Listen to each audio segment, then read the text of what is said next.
viewers. I apologize for my lapse, but I'm back, and there's a lot to catch up on. We Are Change Colorado confronts Newt Gingrich on his Newt World Order. This is a two-part YouTube video. I would play some, but we have a lot to cover today, so definitely check this out. They did a great job. As far as they went in there, they disrupted his speech, screaming, no new world order. Got escorted out of the place. One of them got illegally detained. They tried to take his ticket from him, trying to set him up for trespassing, which they've done to We Are Change New York in the past. He had an audio recorder in his pocket the entire time, so while the police are detaining him, he's going on, informing the cops about what's going on. Some of them are awake, some of them are not. All in all, this is just a great way of raising attention and exposing. He was released at the end of the video. No charges were filed against them, so this was a very successful effort, and they did everything in their power not to get arrested by filming and using audio recorders, multiple angles, so that way they couldn't be set up. So great job on that. In addition to that, more activism. Jon Stewart was appearing at a book signing for Rally to Restore Sanity, and a 9/11 activist tried to confront him, asking him about Building 7, and Jon Stewart just wasn't having it. It seems that he is a bit more like the other mainstream media talking heads nowadays, and not so eager to question the establishment. Maybe he's getting paid. I don't know. That's all speculation. But the interesting thing is one of his executive producers outside of this show came out to the people who were asking the questions and assaulted him. Granted, they were being kind of aggressive, asking him questions, but there was no physical assaults on the activist's behalf. All the aggression physically came from the executive producer. I don't care who you are, you have no right to touch people, you have no right to push people, get up in their face. We're all civilized adults, at least we should be, when it comes to politics, and don't take it personally. This goes out to the executive producer of the Jon Stewart Show. You need to man up and ask questions and answer questions if they're being asked to you. If you want to be left alone, then go back to your hotel room, go back to some place that's not public. Don't come out and confront activists on the street for asking questions in an angry way. He was arrested for punching the guy in the face, leaving bruises. The video's here at infowar.co. Great campaign in relation to 9/11. What is Building 7? BuildingWhat.org. And they have a TV ad. Here's a clip. I lost my son, my nephew, my uncle, my son on September 11th, 2001. Most people don't know that a third tower fell on September 11th. World Trade Center 7, a 47-story skyscraper, was not hit by a plane. Although the official explanation is that fire brought down Building 7. Over 1,200 architects and engineers has looked into the evidence and believe there is more to the story. Bring justice to my son, my uncle, my nephew, my son. Go to BuildingWhat.org. Why it fell, why it matters, and what you can do. This is an excellent angle on the investigation of 9/11. This is what we need. We don't need bullhorning so much anymore and t-shirts and bongo drums. What we need is legitimate Americans that care, pulling on the heartstrings of the fallen, and that's what needs to be done. That's what people respond to. They respond to a necktie and a campaign instead of yelling at you and scary flyers and things. So this is a great effort for raising real awareness and really turning heads. So great job on that. Meet Finland's all-knowing 3D speed camera. This is from Gizmodo. In Finland there are cameras, automated cameras. They observe the roads, watching for speeders. Nothing new, right? Wrong. These silent watchers can ding drivers for pretty much everything else too. Items like insurance, taxes, seatbelt usage, and tailgating, all checked in the blink of an eye. Called ASSET, Advanced Safety and Driver Support for Essential Road Transport, The effective range is about 150 feet, and you really have as many as 4 or 5 tickets issued to you simultaneously. That's just more in the high-tech police state. China called for G20 to monitor U.S. Fed. China's state media has issued a broadside at the U.S. Federal Reserve's move to prime the U.S. economy, suggesting the group of 20 should monitor policy shifts in the U.S. Central Bank.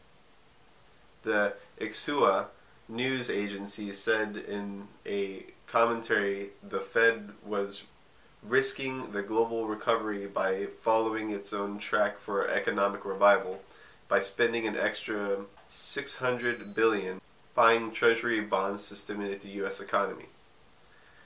The comments were published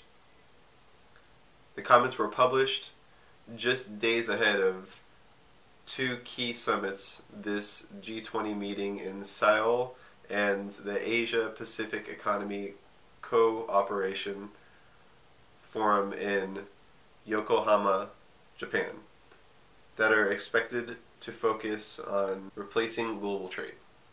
China jails tainted milk activist Zhao Lianhai. A Chinese activist who campaigned for compensation of the victims of the 2008 contaminated baby milk scandal has been jailed for 2.5 years. Zhao Lianhai, whose child was among the 300,000 made ill by the milk, was convicted of inflicting social disorder. Mr. Zhao found a website to provide information for parents after it was found milk formula had been laced with the industrial chemical melamine to give it a high protein content reading. At least 6 babies died. Quote, "It is such a harsh sentence," unquote, Mr. Zhao's lawyer Li Fangping told the Associated Press news agency. The crime he was accused of were nothing more than what regular citizens would do to defend their rights. Mr. Zhao's wife, Li Zumai, said the sentence was unacceptable. "We will appeal. This is something we have to do." She was quoted by Reuters news agency after saying the verdict was delivered in Beijing. Best of luck and warmest wishes to those guys, and it's discouraging to activists, to speak out when things like this happen. Trying to set an example of a good man. I hope he's set free, and the more of you there are, they can't jail you all. They can't kill you all. And if they try, it's going to raise enough awareness for an uprising. So continue to do this, and don't be silenced. But great job. Former British Intel chairman, waterboarding didn't stop the terror plots. This is from Raw Story. A former British government minister who had led the House of Commons Intelligence Committee threw cold water on claims made by former President George W. Bush that waterboarding saved British lives. The ex-minister, Kim Howells, all but accused Bush of lying on a radio interview. He said he wasn't convinced that waterboarding produced intelligence that helped foil terror plots at Heathrow Airport and Canary Wharf in London. Though he agreed that the plots were real, Howells is currently a Labour MP and served as a foreign minister of state from 2005 to 2008. Over 10,000 unidentified bodies were found in Colombia. A survey to determine the number of unidentified corpses found by authorities in Colombia has returned a count of 10,084 so far, with more than half of the country's municipalities yet to report their figures. In intelligence news, no charges to be filed in destruction of CIA tapes from Raw Story. There will be no criminal charges over the destruction of CIA tapes showing interrogations of terrorism detainees, according to a new report. Federal prosecutors have determined that there is not enough evidence to bring charges. two sources have told NPR. The statute of limitations expired Monday, so no further prosecutions will be possible.